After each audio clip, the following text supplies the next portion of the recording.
তো বন্ধুরা, দীর্ঘ প্রতীক্ষার পর অবশেষে ভক্তদের মনের ইচ্ছে পূরণ করে উত্তরবঙ্গের বিখ্যাত বল্লা মন্দিরে উন্মোচিত হল বল্লা মায়ের স্থায়ী মুখাবয়ব।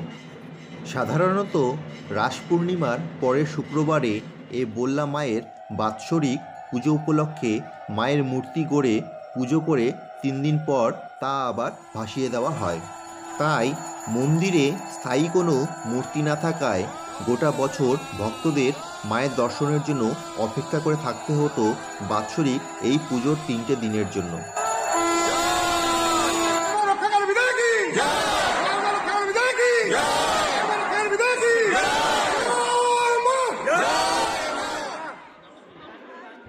কিন্তু এখন থেকে ভক্তরা গোটা বছরই মায়ের মন্দিরে এসে মায়ের এই সুন্দর মুখাবয়ব দর্শন করতে পারবে।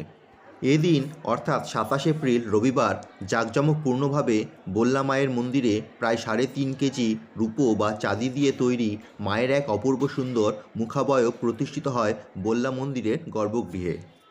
আর এই শুভ দিনে 56 রকম মিষ্টান্ন মায়ের কাছে নিবেদন করা হয় ভোগ হিসেবে। আর মায়ের এই মুখাবয়ব উন্মোচন উপলক্ষে বল্লা মন্দির প্রাঙ্গণে সন্ধেবেলায় শ্যামাসঙ্গীত গানের আয়োজন করা হয়।